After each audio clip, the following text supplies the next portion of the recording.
이제 드디어 우리가 마지막 시간까지 왔습니다. 헤리만 바빙크의 하나님의 큰일 마지막 챕터는 영생이에요. 그래서 앞으로 2주간에 걸쳐서 영생에 대해서 함께 살펴보도록 하겠습니다.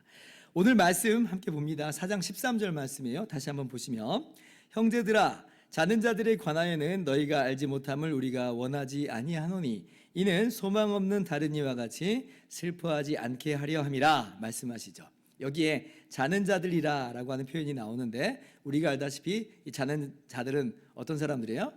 우리의 죽은 성도들을 일컫는 말입니다. 최초의 순교자인 스데반 집사님께서 돌에 맞아 순교하실 때에 주여 이 죄를 그들에게 돌리지 마옵소서, 이 말을 하고 자니라 그러죠. 이 말을 하고 자니라. 그러니까 잔다라고 하는 이 표현이 정말 참 인상적입니다. 잔다라고 하는 건 뭘 떠올리게 해요? 깬다, 그죠? 깬다, 혹은 일어난다라고 하는 걸 떠올리게 하잖아요. 사람이 자는 걸 보면서 슬퍼하는 사람 없습니다. 자는 걸 보면서 슬퍼하는 사람 없어요. 왜냐하면 다 자고 나면 조금 있으면 깰 거니까, 일어날 것이니까 그렇습니다. 그래서 오늘 바울 사도께서도 데살로니가 교인들을 향해서 소망 없는 다른 사람들처럼 슬퍼하지 말아라, 그렇게 말씀해 주시는 거예요. 이게 끝이 아니라라고 하는 겁니다. 왜냐하면 잠인 거다, 잠인 거다. 여기서 소망 없는 사람들은 어떤 사람들일까요? 소망 없는 사람들이란 아마도 이 세상이 전부인 줄 알고 그렇게 살아가는 사람들을 말하는 것으로 보입니다.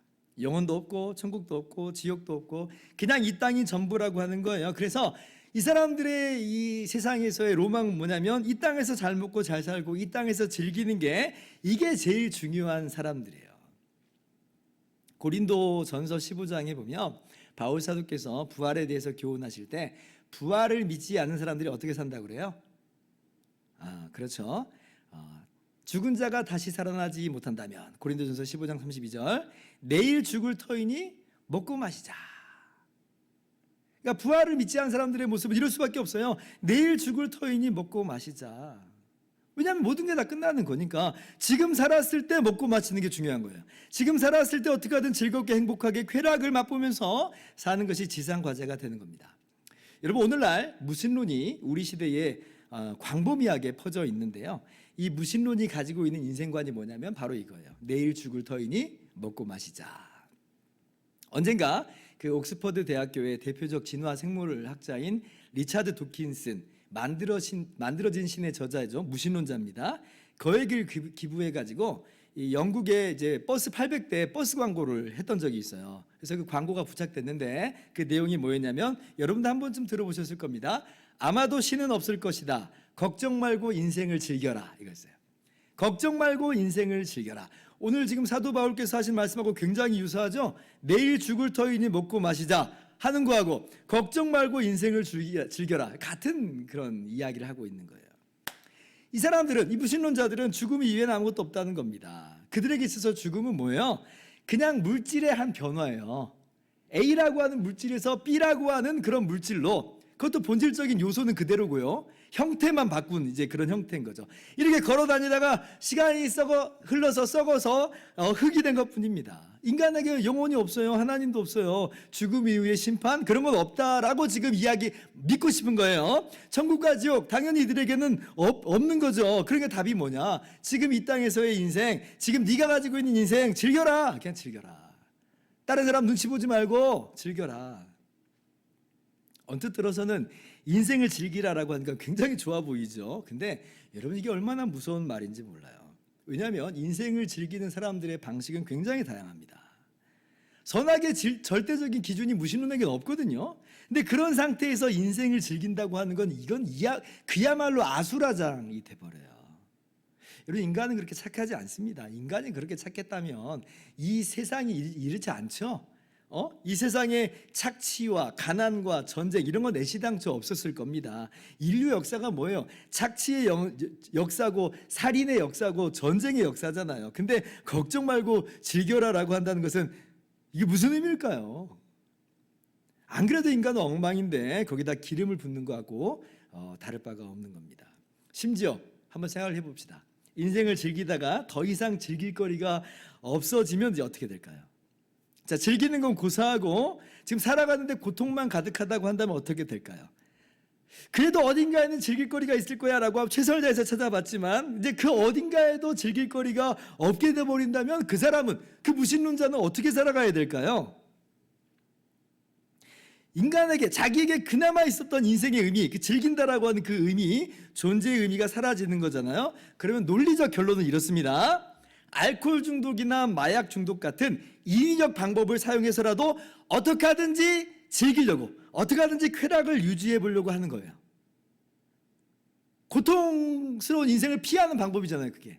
즐기는 방법이 되는 거예요. 근데 그거 약발이 사실 얼마 안 가는 걸 잘 알고 있죠, 우리가. 반대급부로 사람을 망쳐버리는 게 있어요. 사람 패인 되잖아요. 급기야 그래서 이제 어떻게 가게 되냐면 자살합니다. 자살할 수밖에 없어요. 이게 논리적 결론이에요. 왜냐하면 사는 게 더 고통스럽잖아요. 자신이 즐기는 것에 있어서 나의 생명이 이제 방해가 되는 순간이 오는 거예요. 그러면 이 무신론적인 사고방식에서는 즐길 거리가 사라진 고통이라고 한다면, 허무함 속에서 지금 내가 몸부림치고 있다면, 다른 방법이 없을 때 즐기기 위해서는 최후의 선택은 자살입니다. 스스로 목숨 끊는 거예요. 이게 무신론의 민낯입니다. 아니 뭐 어차피 죽음 이후에 아무것도 없는데 그게 뭐 어떻습니까? 그렇다고 그렇게라도 해서 고통을 끊어내고 두려움을 끊어내는 게 더 좋은 거죠. 무신론자들이 이렇게 말할 겁니다. 예, 그게 그들의 방식이에요. 그런데 그런 방식은 동시에 뭘 끊어내는 거냐면 소망도 끊어내는 거예요. 소망이 없는 거잖아요. 그러니까 무신론적인 사고 방식에 있어서는 고통의 궁극적인 왕이 죽음이잖아요. 그 어느 사람도 죽음을 피할 수 없고 예외가 없는데, 죽음이 존재하는 한 소망은 애시당초 없는 거예요. 다 끝나니까 결국은. 그러니까 고통은 그렇게 해서 끊어내는 것처럼 보이지만 그들에겐 소망조차도 사실은 끊어져 있는 상태다. 자, 한 번 더 생각해 봅시다.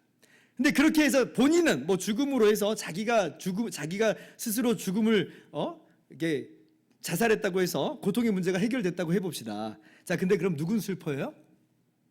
남겨진 사람은 슬퍼하죠. 왜냐하면 죽음 이후에 아무것도 없다고 한다면 그야말로 지금 이 이별은 그야말로 영원한 이별이거든요. 여기에 있어서는 나도 뭐 결국 죽을 건데 뭐 라고 쿨하게 받아 넘길 수 있는 사람이 있을지 모르겠습니다만은 이거 뭐예요? 굉장히 매정한 사람이죠. 아니 당장 내가 너무나 사랑했던 사람이 눈앞에서 시신으로 놓여 있는데 어차피 나도 죽을 거니까 뭐 어차피 너나 나나 다 흙으로 끝날 거야 라고 말한다고 하는 건, 이건 그 사람이 정말 진정한 사랑을 했는가에 대해서 의심하게 만듭니다. 어떻게 그럴 수 있는가? 사람이 사랑의 감정 속에서 그럴 수 없잖아요. 그렇기 때문에 이 일반적인 무신론적인 사고방식에 있어서는 이 사랑한 사람의 죽음 앞에서는 대부분 더욱 슬퍼할 수밖에 없는 거예요. 왜냐하면 이제 다시는 못 본다. 보고 싶어서 못 본다. 이제 당신하고는 완전히 끊어졌다.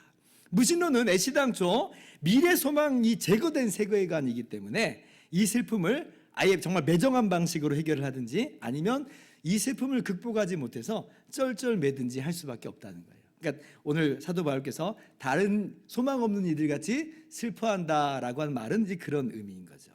그러나 우리는 어떻다는 거예요? 그런 식으로 슬퍼할 것이 아니다라고 하는 것입니다. 물론 우리도 당장 사랑하는 사람이 세상을 떠난 이 현장 속에서 눈물을 삼키면서 슬픔에 잠길 수 있지만, 그러나 그렇다고 해서 소망 없는 사람의 슬픔같이 슬퍼하는 것은 아니다.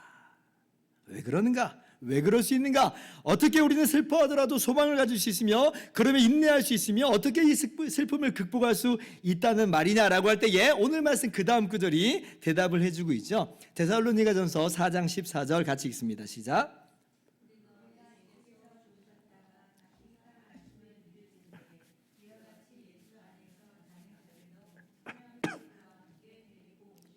자, 답이 뭐예요?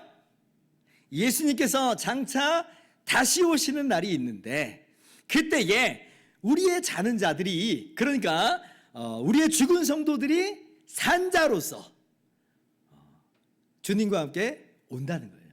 그래서 우리가 다시 함께 기쁨의 만남의 시간을 갖게 된다라고 하는 것입니다. 이것이 바로 우리의 대답이에요. 이것이 우리의 위로입니다. 어떤 분들은 예수님 믿고 세상을 떠난 우리의 사랑하는 사람이 지금 낙원에 그 영혼이 예수님 품에 있는 것으로 위로의 전부를 삼는 분들이 있어요. 그리고 뭐 우리도 이제 언젠가는 세상을 떠나게 될 것인데 우리도 그때 낙원에 가서 만나게 될 것이다.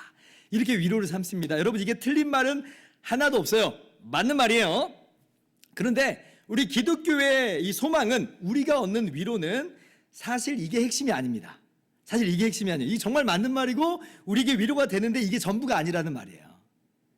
오히려 성경이 더욱 확실하게 강조하여 말씀해 주시는 바는 뭐냐면 주님의 재림의 날이에요. 이게 진짜 우리의 위로의 핵심이다라고 하는 겁니다. 오늘 사도 바울의 말씀도 찬찬히 한번 음미해 보세요. 한번 말씀을 한번 봐보세요. 자는 성도들로 인해 너무 슬퍼하지 마라. 지금 낙원에 가 있지 않냐? 우리도 머지않아 다 죽게 되는 건 매한가지인데 그때 우리가 만날 거야. 그러니까 힘을 내. 이렇게 말씀하시는 거예요? 이렇게 서로 위로하라고 그래요? 아니잖아요, 그죠? 그 분명히 진리가 맞는데 우리의 위로의 한 부분을 차지하고 있지만 바울 사도께서는 이걸 궁극적으로 이걸 가지고 위로하는 게 아니라는 거예요. 뭘 가지고 위로하냐? 주님의 재림 사건 가지고 위로합니다. 이러한 말로 서로 위로하라. 그날 우리가 다시 만날 것을 가지고 위로하라. 이것이 진정한 우리 성도의 위로다라고 하는 것이에요. 그러므로 우리가 오늘 먼저 첫 번째는 성도가 죽을 때에 있게 되는 것이 무엇인지 이제 말씀을 보면서 아는 게 필요하겠습니다. 왜냐하면 이게 궁극적인 위로는 아니라 할지라도 이게 우리의 위로의 한 부분을 분명히 차지하고 있기 때문에 그렇습니다. 성도의 죽음 때에 있게 되는 일이 뭐냐? 자, 누가복음 23장 말씀 41절부터 43절 말씀인데요. 교독할게요. 우리는 우리가 행한 일에 상당한 보응을 받는 것이니 이에 당연하거니와 이 사람이 행한 것은 옳지 않은 것이 없느니라 하고,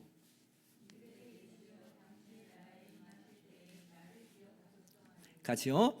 예수께서 이르시되 내가 진실로 내게 이르노니 오늘 내가 나와 함께 낙원에 있으리라 하시니라. 아멘.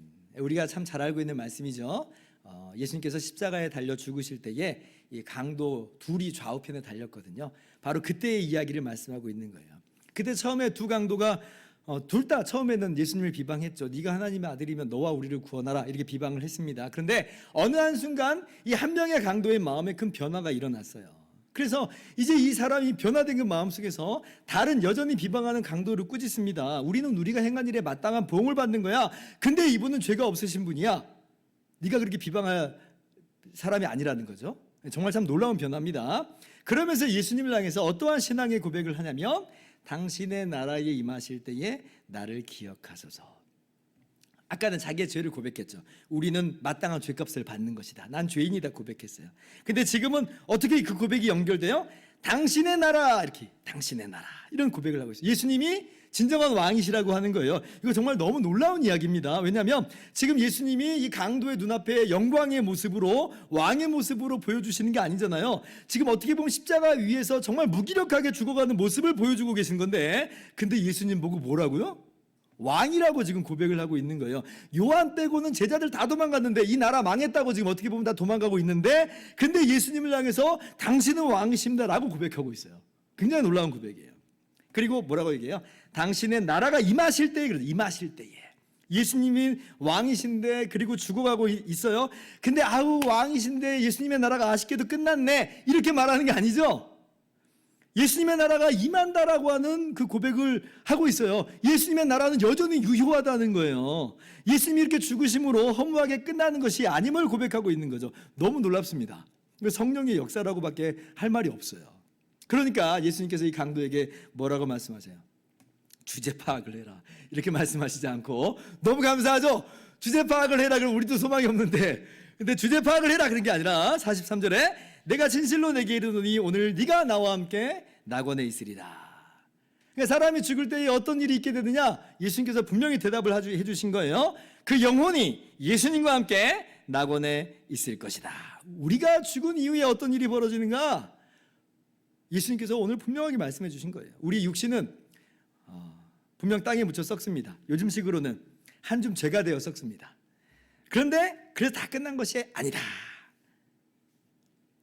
그래서 다 끝난 것이 아니라는 거예요. 무신론자들은, 세상 사람들은 그래서 다 끝난 것이다, 죽음 외에는 아무것도 없는 것이다 그러지만 우리 주님께서는 그렇게 말씀하시지 않고 네가 나와 함께 낙원에 있으리라. 그 영혼이 주님의 품에 안긴다는 거예요.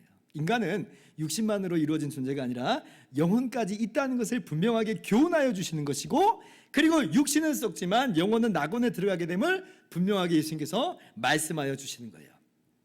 로마 가톨릭의 연옥교리가 말도 안 되는 이유가 바로 여기 있죠. 로마 가톨릭에서는 무슨 성자들이 아니고서야 대부분의 신자들은 소위 그들이 말하는 거예요. 성경에서 말하지도 않는데 연옥이라고 하는 중간 장소에 가서 자신의 죄의 형벌을 다 받고 그리고 나서 낙원에 가는 거라고 그렇게 가르칩니다. 근데 지금 보세요. 이 강도는 완전히 거기에 정반대 모습을 보여주고 있죠. 강도가 생전에 한 게 뭐가 있어요? 아니 로마 가톨릭의 논리대로 따진다면 이 강도는 연옥에 가야죠. 연옥에서도 제 밑바닥 연옥에 있어야 될 것 같아요. 강도인데 형벌을 다 치르고 나서 한참 후에야 낙원에 가야 하는 것인데, 그러나 그렇지 않다. 예수님께서는 즉각적으로 낙원으로 인도하시잖아요. 그죠? 로마 가톨릭의 연옥교리는 말도 안 된다는 거예요. 아무튼 자, 성도가 죽을 때 어떻게 된다? 그냥 다 없어지는 게 아니라 우리의 영혼은 낙원에 간다. 예수님의 품에 안긴다라고 하는 겁니다. 이게 이제 우리의 위로의 일부를 가지고 있어요. 자, 그런데 이러한 위로는 한계가 있습니다. 이게 완전한 위로가 아니에요. 성경은 이 부분을 분명히 이야기하지만 이걸로만 위로하지 않는다는 거예요. 어떤 의미에서 그러냐? 자, 어떤 한계가 있냐면, 첫째, 어쨌든 그 신자들의 육신은 여전히 어디에 있어요?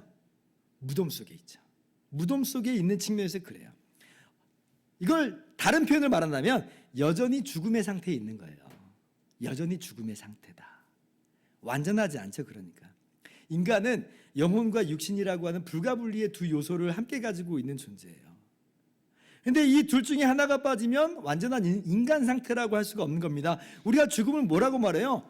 분리라고 말하잖아요. 영적인 죽음은 하나님과 우리 사이의 분리라고 그러고, 우리의 이 땅에서의 죽음은 영혼과 이 육신이 분리되는 거라고 이야기합니다. 근데 지금 영혼과 육신이 분리된 상태잖아요. 죽음 상태라고 하는 거예요. 죽음 상태. 그러니까 지금 이 분리가 다시 하나가 되지 않은 이상은 여전히 죽음 상태에 놓여 있는 것입니다. 영혼이 낙원에 있다고 한들 중간 상태라는 거예요. 중간 상태. 이 영생의 최종 상태가 아니에요. 그래서 사도 바울께서도 잔다라고 하는 표현을 사용하시죠.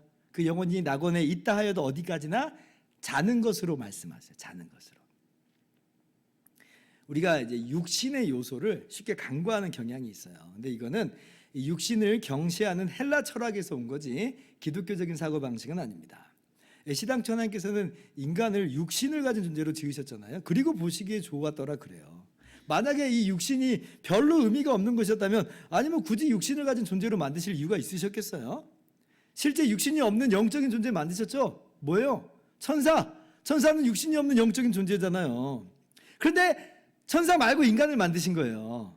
인간을 육신을 가진 존재로 이렇게 만드셨다는 것은 이 육신이 의미가 있다는 것이고, 이 육신이 또한 하나님의 특별한 작품이라는 거예요. 인간은 정말 너무 놀랍고 신비한 존재예요. 영혼과 육신이 함께한 존재를 이루고 있는 정말 스페셜한 존재입니다. 근데 보세요. 구원을 그냥 영혼이 가는 그 낙원 수준으로만 한정지어서 이해해버린다면, 그게 진짜 완성이라고 해버린다면 뭐 육신은 아무런 의미가 없는 거죠. 없게 돼버리는 거예요. 그러면 이 세상에서 어떻게도 살게도 돼요? 육신을 함부로 대할 수 있는 소지가 있어 버려집니다. 어떤 사람은 금욕하면서 학대하기도 하고, 어떤 사람은 쾌락 속에 자신의 육신을 방임해버리기도 하고, 어차피 육신은 벗어버릴 거 의미도 없는 거 무슨 의미가 있겠느냐 이렇게 이야기하지 않겠어요?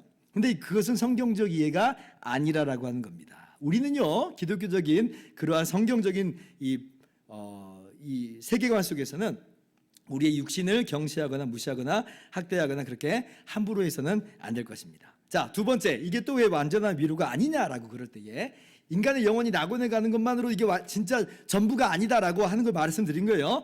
왜 그러냐면, 자, 인간의 타락과 더불어서 부패해버린 이 세상이 아직 완전히 다시 회복되지 못했기 때문에 그렇습니다. 자, 제가 한번 예시를 들어볼게요.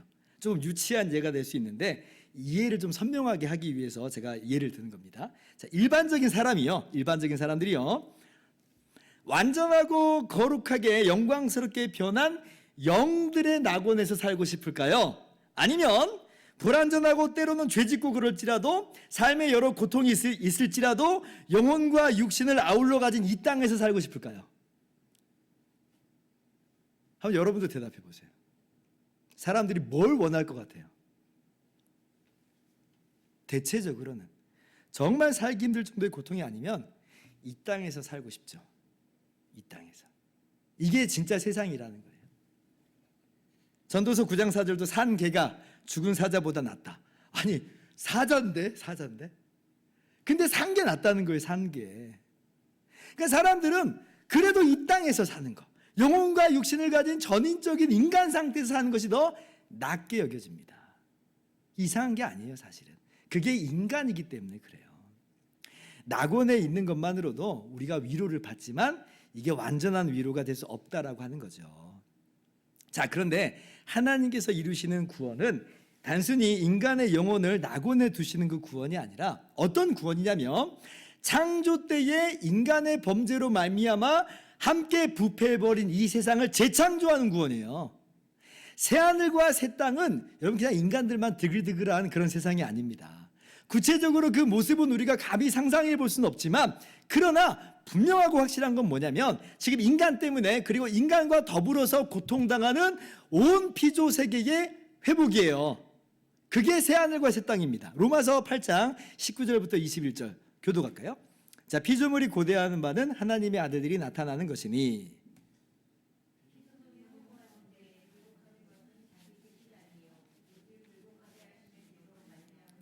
같이요. 그 바라는 것은 피조물도 썩어짐의 종로로 탄 데서 해방되어 하나님의 자녀들의 영광의 자유에 이르는 것이니라. 아멘. 모든 피조 세계가 썩어짐의 종로로 탄 데서 해방된다. 성경적인 구원의 완성판은 인간의 구원만을 지금 말하고 있지 않아요. 창세기 1장에서는 모든 피조 세계의 창조, 하나님의 창조를 말하고 있고 요한계시록은 모든 피조 세계의 회복을 말하고 있잖아요. 인간이 핵심적인 부분을 차지하고 있어요. 인간의 타락 때문에 피조 세계도 타락했으니까 인간의 회복으로, 근데 역시 피조 세계의 회복을 말하고 있는 거예요. 인간만 아니에요. 인간의 구원으로 인한 모든 피조 세계가 구원받는 겁니다. 그러니까 정반대의 일이 딱 벌어지게 된 거죠. 인간의 타락으로 인해서 모든 피조 세계가 부패해버린 것과 정반대로 이제 인간의 구원으로 말미암아 모든 피조 세계가 회복된다. 이것이 하나님께서 이루시는 완성이에요. 구원의 완성이에요. 자, 근데 낙원만 이야기하면 어떻게 돼요? 한계가 뚜렷하죠. 그냥 낙원이라는 어떤 영들의 세계가 있고 여전히 이 땅이라고 하는 세계, 두 세계로 나눠져 버리는 모습처럼 보이기도 합니다. 사람들의 시선은 어디로 그럼 향하기 마련이냐면 여전히 이 땅으로. 그러니까 구원의 광대하심은 오히려 제한되게 되는 그런 일이 있게 되는 거죠. 그래서 우리는 진정한 위로로서 무엇을 말해야 되냐면 예수님의 재림과 더불어서 일어나는 몸의 부활을 이야기해야 돼요. 몸의 부활을. 영광의 몸으로 부활하는 그때, 그리고 그때 완성되는 새하늘과 새 땅을 이야기하는 거예요. 이게 우리 성도의 진정한 위로다. 오늘 말씀 다시 한번 봅시다. 자, 데살로니가서 4장 14절 이하를 볼까요? 우리가 예수께서 죽으셨다가 다시 살아나심을 믿을진데 이와 같이 예수 안에서 자는 자들도 하나님이 그와 함께 데리고 오시리라. 자, 보세요. 자, 그런데 데리고 온다 라고 할 때 마치 그건 그냥 영혼을 데리고 오는 것처럼 여겨지죠. 그죠? 그렇게도 이해가 될 수도 있어요. 자, 그런데 이어지는 말씀을 보세요. 지금 데리고 온다라고 하는 게 지금 막 영혼들을 데리고 온다는 그런 이야기가 아니에요. 16절 보세요. 주께서 호령과 천사장의 소리와 하나님의 나팔 소리로 친히 하늘로부터 강림하시리니, 예수님 재림하십니다. 그리스도 안에서 죽은 자들이 먼저 일어나고, 아하! 데리고 오신다고 하는 게 뭐예요? 죽은 자들이 일어난다라고 하고 표현되고 있어요. 몸의 부활을 지금 이야기하고 있는 거예요. 계속해서 17절 보세요. 같이 읽어봅시다. 시작.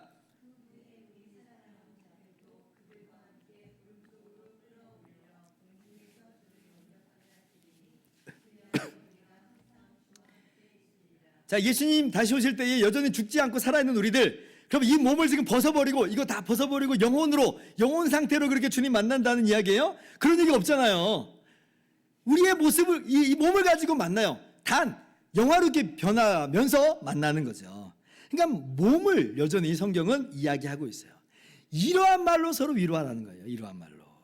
정말 우리에게 위로가 되는 것은 이거라고 하는 겁니다. 죽음이 완전히 극복됐어요. 영혼과 몸이 분리된 상태로 그렇게 된 게 아니라 영혼과 몸이 다시 하나가 되는 완전한 인간으로서 죽음이 극복되는, 완전히 정복되는 그러한 이 사건이 부활 사건입니다. 그렇게 해서 우리가 구원받아서 영원토록 주와 함께 거하는 것, 그렇게 해서 장차 완성되는 새하늘과 새 땅에 거하는 것, 다시는 죄가 없고 사망도 없고 애통하는 것이나 곡하는 것이나 아픈 것이 다시는 없는 그 하나님의 나라에서 몸과 영혼을 아울러 가진 완전한 인간으로서, 영광스러운 인간으로서, 거룩한 인간으로서 영원히 주님과 함께 거하는 것, 여러분, 이것이 우리가 가지고 있는 거룩한 산소망이에요. 진정한 위로죠. 진정한 위로예요. 믿으시기 바랍니다. 이제 말씀을 마칩니다. 이 모든 것은 언제 이루어지느냐? 예수님께서 다시 오시는 날에 이루어집니다. 이미 주님이 십자가로 말미암아 우리의 모든 죄가 용서함 받고 우리가 의롭다함을 받아서 이 부활의 생명이 주님과 하나 된 우리들에게 심겨졌어요. 이러한 부활의 생명이 예수님 다시 오실 때에 나타난다. 때로는 우리가 이 세상에서 고통 속에 살기도 하지만, 그러나 1차적으로는 우리가 죽을 때에 우리의 영혼이 낙원에 가는 것으로 그렇게 알기 때문에 1차적으로는 위로를 받고, 근데 2차적으로, 궁극적으로는 예수님 다시 오실 때에 우리의 이 썩은 몸, 이 연약한 몸조차도 영광스러운 몸으로, 썩지 않은 몸으로 부활할 것을 알기 때문에, 새로운 세상에서 영원히 주님과 함께 왕노릇함을 알기 때문에 이것이 우리에게 궁극적인 위로로서 우리는 위로를 받아요. 그때 완성되어 펼쳐질 새하늘과 새 땅이 너무 기대가 됩니다. 이 소망을 가지고 감사와 찬양으로 살아가는, 또 인내하면서 살아가는 저와 여러분 모두가 되기를 주님의 이름으로 축원합니다.